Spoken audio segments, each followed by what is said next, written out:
আজ আজ আমি মীনাক্ষীর দাদা হয়ে এসেছি, তাই ফিরে যাচ্ছি।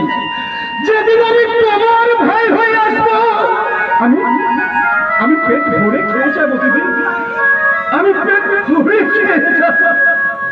আমার কাছে নির্লজ্জ অপমান, তোমাদের মুখরোচক হলেও আমার কাছে অসহ্য, বুঝেছো? বাড়িতে গিয়ে মায়ের সঙ্গে যুক্তি করে বিয়ে আমি করবো। আমি গাড়িতে গিয়ে বসছি, তুমি টাকাটা গুনে নিয়ে এসো।